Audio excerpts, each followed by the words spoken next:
Ayun, po ngayon. Maraming salamat sa ating congressman ng Tercera Distrito, Joel Chua, at mga opisyal na nandito. And of course, may asin pa. Anyway, you know, nandito yung aking Vice Mayor, si Vice Mayor Chi. Now, let me be straightforward to you. Para naman magsimula tayo ng tama. Marami sa inyo nagsalita sa akin ng masakit. Yan ang katotohanan ng buhay. Whether you accept it or not, you cannot move on without acceptance. Pinagsalitaan ninyo ako ng hindi magaganda sa inyong komunidad, sa inyong nasasakupan. But the people did not believe you. I think that would be a lesson for each and everyone. I'm not saying everyone said bad things about me, but most of you I know. Ang mahirap kasi dito sa Maynila, hindi nyo naman ako matutulogis. And I know the city, I know the street, I know the attitude, I know... Through the years, o yun na lang, para just safe to say, through the years of dealing with people, marami rin nagmamalasakit sa akin. Now, having said that, the people have spoken already. And so loud that even you, kahit kayo, nakita ninyo yung mandato ng tao. So, anong lesson learned sa buhay? Because there must be a lesson learned to each and every one of us. Kaya kailangan kayo, mga halal kayo ng bayan, kapwa namin. Paglingkuran ninyo ang taong bayan. Hindi ang politiko. Kasi pag nagalit ang tao, ipapakita talaga ng taong bayan yung tunay niyang damdamin sa balota. Kasi yun lang yung panahon na kung saan solo siya, mag-isa siya, kausap niya ang kanyang sarili at ang Diyos. Wala na nakakita. We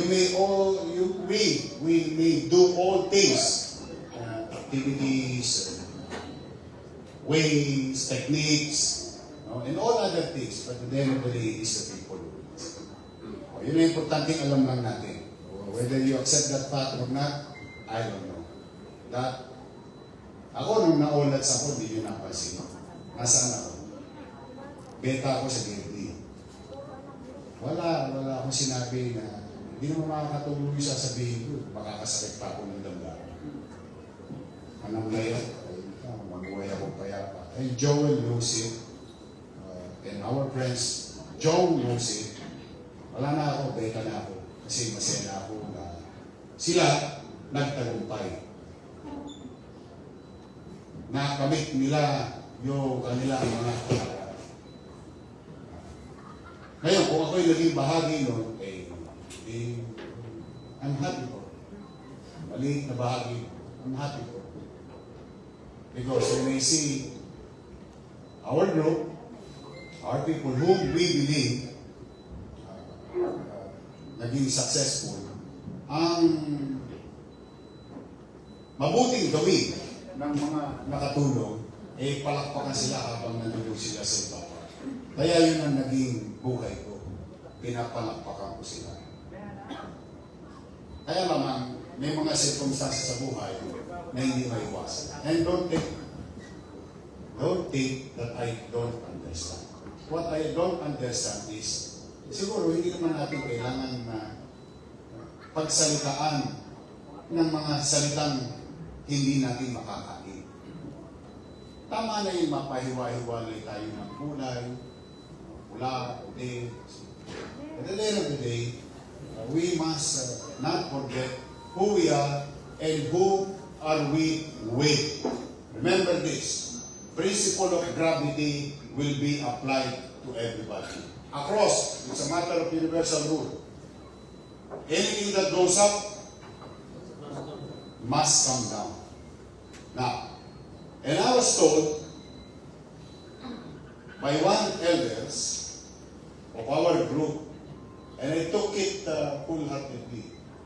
I was told and guided, be careful to the people that you meet on the way up, because these are the same people that you're going to meet on the way down.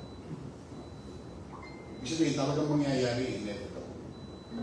Kaya ako, hanggat mari, pinalalawak ko ang damdamin. Yung iba tao, hindi tayo maintindihan bakit tayo nagpapatawad. Simple lang ang sagot ko. Si Jesus nga, pinatawad tayo lahat eh. Ako pa kaya?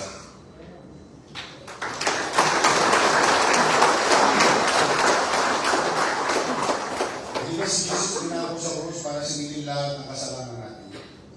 Taas ang kamay na walang kasalanan. Same thing as no. Lahat tayo. Ibig sabihin, people make mistakes. You made mistakes. I made mistakes. Talagang ganun ang buhay. Pero, at the end of the day, titiklo ang araw. We have to bear in our heart, in our mind, ano ba ang purpose natin? Why we exist in a position like you? The purpose is public service. Yun ang kailangan mga iba. Yung mga personal, pwede mong lunukin. Minsan maasim man ang sukat, kailangan mong iuwi. Because ang kailangan mga ibabaw ay kapakanan ng taong bayan. And to show proof to this, ako nasaktan, hindi yan public. Totoo lang, Joel, saka yung kasama mong isa. Umiyak ako yan. Iniyak ako yung personal. Pero, kami lang ng asawa ko at saka ni Ledle. Nasaktan talaga. But, who am I to judge a person who made a mistake? Kaya ko rin naman nagkakamali sa buhay. After everything said and done, the dust settled. Nanamlay na ang tubig. Maliwanag na kung ano ang lalim at anong nasa ilalim nito. We must move on. Lahat ng kasalanan niyo sa akin, pinatawad ko na kayo. Huwag na kayo mag-alala, matulog na kayo mahimbing.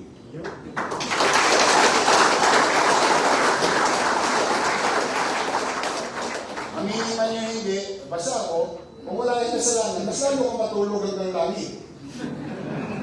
Pero kung may kasalanan ka sa akin, at least mapanatag ka. Okay na kami. Okay na kami Rio. Wala kami. In fact, I'll tell you straight. Straightforward ha. Mahina lang kayong makaramdam. Sa totoo lang. Una-una, sino pinamigay ko ng issue? Sino pinamigay ko ng issue? Exactly. Kung totoo-totoo na sa akong may dalang lati kong politiko, pakialam kong bigay ko sa inyo, bigyan ko pa kayo ng tudal. Pwede ko naman ipamigay yun. Pero hindi, ginalang ko kayo bilang chairman. Binigay ko sa inyo pabalik ang poder bilang halal ng bayan. Kung malalim na kayo mag-isip, yun ang kwentada ng first act. O second act, bakit nagre-reklamo? Hindi binigay sa inyo first quarter nyo, second quarter nyo, RPT nyo. Hindi nyo ba hinanap yun nung kasagsagan ng halalan? Tanong, due ba yun sa inyo? Para ba sa inyo yun? Karapatan nyo ba yun? O yung ginagawa nyo, hindi binigay sa inyo, itinago pa sa inyo. Na-discover ko lang yun last week. O 3 days after, pinirmahan ko. O na Friday, in-announce ko. O na-check nyo na ba libreta ninyo? Pumasok na sa mga account ninyo, check nyo. Except yung mga account ng Veterans Bank. Pero kung land bank kayo, sino nagbigay? Yours truly. Tanong, may pinili ba ako? Kaya kung marunong kayo magbasa, sa totoo lang, ayoko kasi magbubuhat na. But I have to say what I need to say before you. Kasi it will not heal if we are not going to say it. And we will not heal if we are not going to accept it. Di lahat na ibigay na, first quarter, second quarter. Tama mali? Yan ang tapat na ito.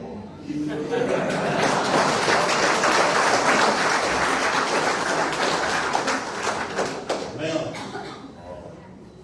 marami pang gagawin. Marami pang ayusin. Whether we accept no politics, straightforward. Straightforward to, no politics. Saig ang Maynila. No politics. Hamunin ko lahat ng magaling magkwenta sa mundo dito. Pabubuksan ko libro ng Maynila. Nasaig tayo. It was meron pa bang masama sa salitang rape? I don't know. That's how it is. I live as your mayor for the past 2 months, my week. I live every single day looking at GF, or what you call general fund, or our daily expenses, or what you call commercial obligation. Now, whether you believe it or not, it's negative 10.2 billion and still counting ang naiwan sa akin. Do I complain? No. I'm just stating a fact. Because of these unnecessary cash advances, I'm telling you straight, ano lang, kasi gusto ko lang, huwag niyo na akong pagdudahan na namumuliti ka, buti na kung magmumupol tayo sa buhay, tanggapin muna natin yung problema, then we cure that along the way, then we should come. That's how bad it is. And I'm doing my best, with the help of Vice Mayor and other officers, na maging frugal or efficient in expenditures. Pati, ang Giro talaga nang walang niya sa city. Giro ang bumubos ng pera ng city. Straightforward lang. But, ito naman, kung meron man akong may susukli sa inyo ngayon dito, pumanatag kayo. The way we understand it, and the projection namin, the bare minimum, or what we call the least that you expect with regard to your performance in administrative ability. Kaya namin na magagamot naman ang syudad in the next 3 or 4 years. In the next 3 or 4 years. Yun ang projection. To recuperate para mabalik tayo sa zero.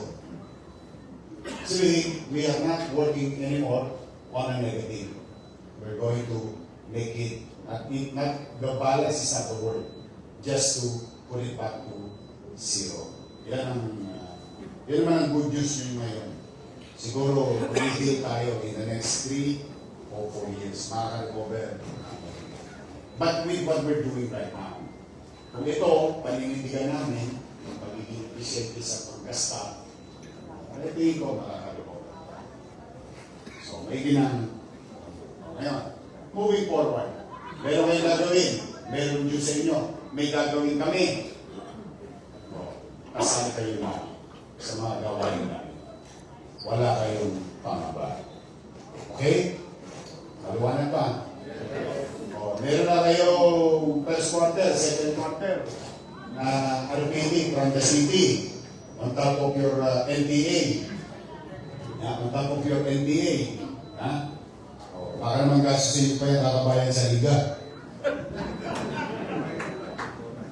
Wala na nang ginagawa sa inyo.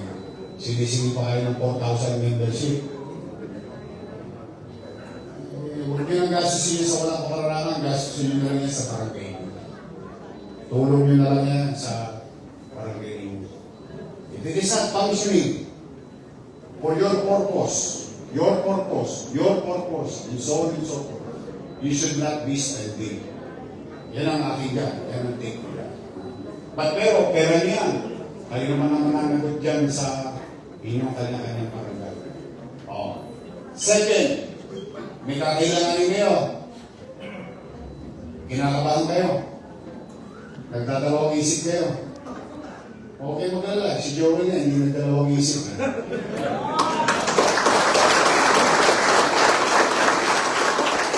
You have to give it to the guy. I have to give it to him.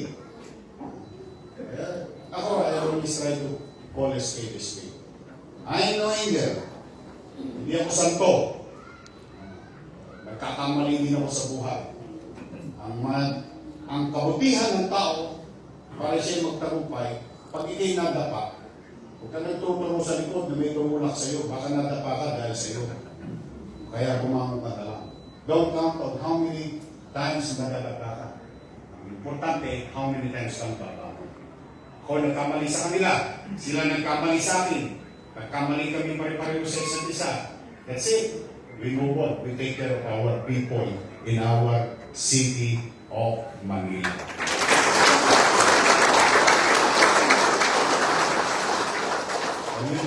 Yung asin, sabi ko, lahat ng project mo, approve. Huwag ka lang magpapagawa ng barangay hall sa kalsada.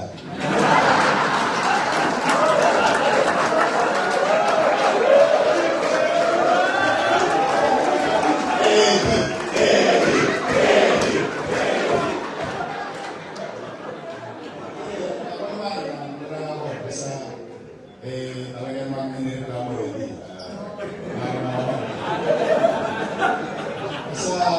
Andiyan na yan. Pagbutihan nyo lang. Ako, hindi ko binubuhat ang ba. Yung iba sa inyo, kilala ako na ibang chairman.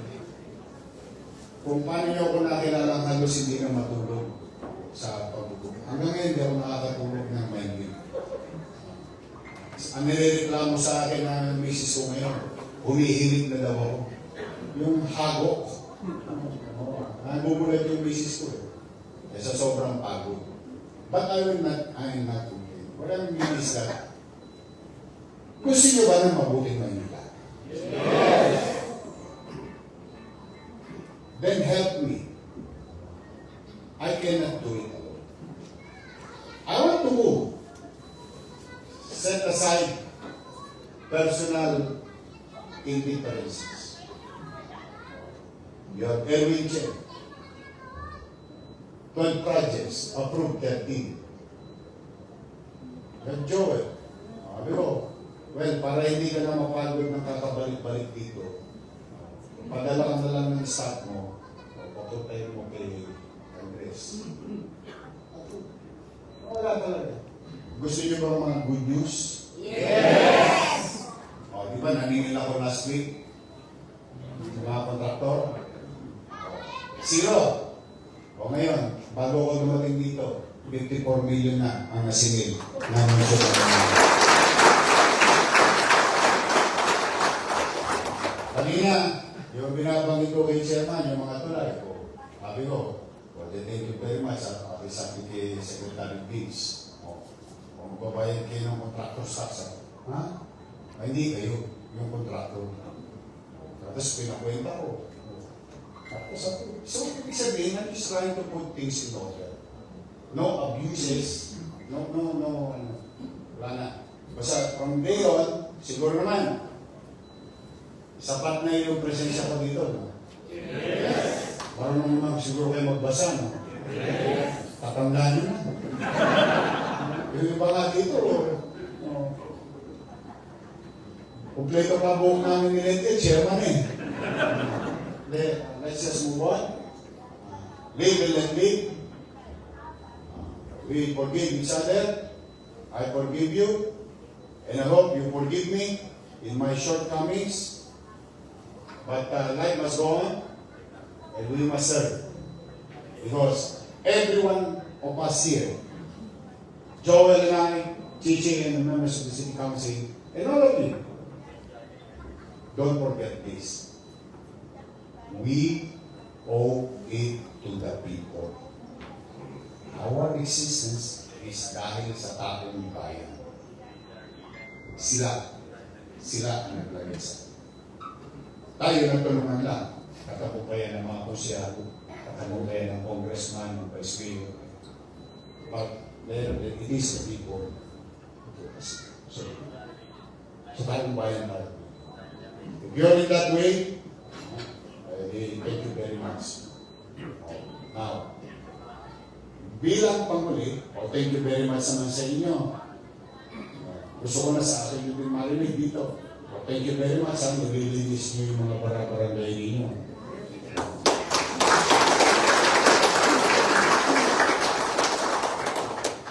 Wagas ang itlagi niya.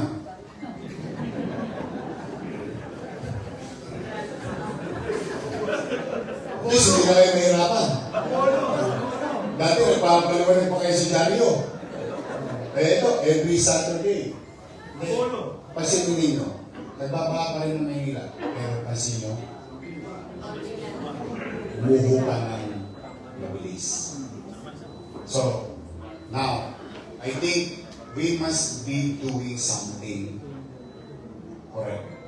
Or at least, but we must not stop. Kasi, end of the day, nalulungkot ako.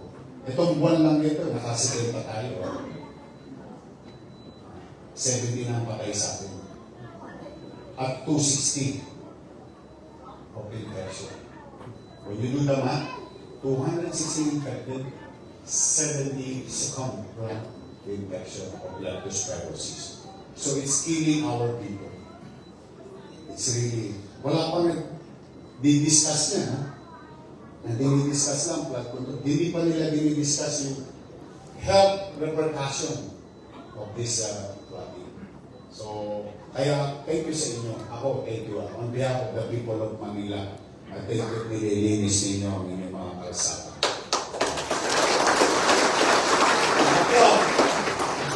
Kung napansin nyo ba, nakakot na yung basura?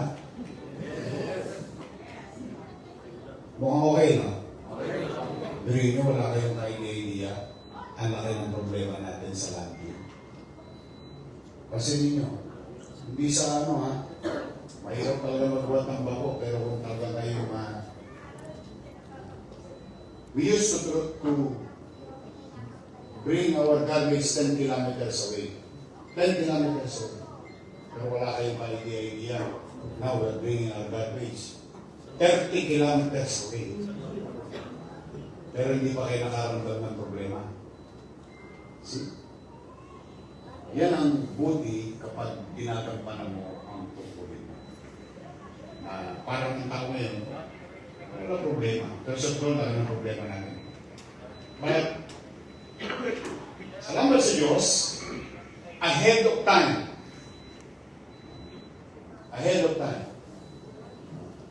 8 weeks ago, nalaman ko magkakaproblema. Bago naman yung problema, nagawa na tayo ng infrastruktura and logistical resources to address it so that the people of Manila hindi matagal pa. So far, so good. Pero ang turnaround time natin ngayon, 6 to 7 hours from 1 hour. Hindi yan na ikukwento, hindi yan na ano, kasi pag walang nakikita problema, walang kwento. But I just like to assure you, your city government is really trying to move heaven and earth with these challenges. Yan naman ang mga take nyo ngayong araw nito. Pangapat, sabihin nyo sa mga minamahal kong lolo't lola, matadali ko na yung July, September, magbibigayan tayo ng October. Para rin tanongin natin kayo, paano yung utang nyo? Yung utang ng nakaraan, 3 bulig. Malaki yun, ha? Whoever thought of that is stupid. Buti na lang, hindi naniwala yung mga lolo ko. But anyway, may 3,000 utang ang syudad sa mga matutandaan. Pag nakaluwag-luwag, bubumbayin ko. Ibig sabihin, i-assure nyo sila, I will recognize it. But with the new law, I will implement na kung sakto sa oras.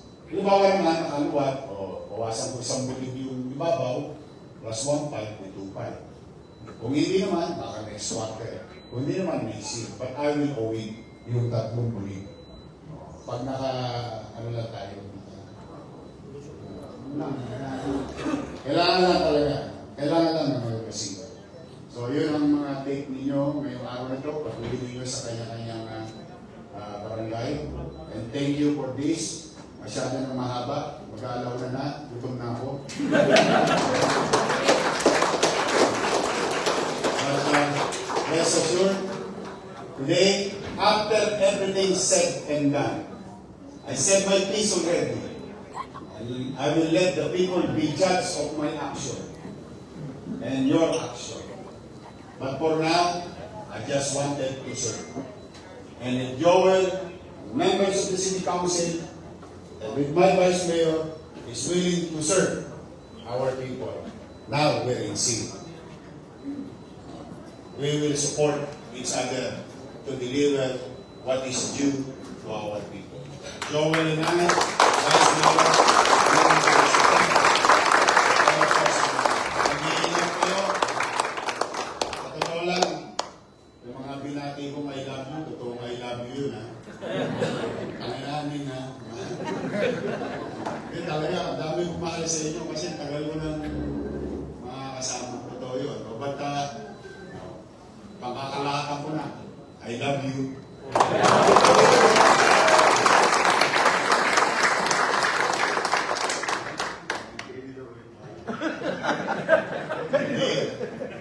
Nasa barangay mo lang ako, hindi mo pa ako nilabas. Nasa pa kayo. Ayan. With all honesty, nakakagaan ng puso. Now, I hope it's just move towards the direction of better our people. Okay? Amen. Magtatayo pa ako ng binondominium doon sa iyo. Wala pa tayong pera noon. Pangalawang binondominium, tatayo ko na doon sa mga taga San Nicolas, sa inyo, sa kabilang bloke naman. Tatayo tayo ng binondominium. Nililinis na yun. Talagaan ninyo yun.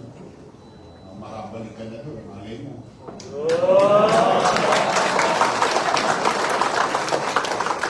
Anyway, mag-iingat kayo. And I hope that God will continue to guide and bless each and every one of you. Yawan Diyos. Makakaraos tayo. Yawan Diyos talaga. I always believe in that. Mahirap. Hindi madali. Masakit sa katawan. Mahagdi sa mata. Araw-araw na lang nagbubuhangin ang mata ko. But, again, we have an obligation to do for our people. I need you to be with me. Together, we can make Manila great again. Magandang araw. Sabay-sabay. Manila!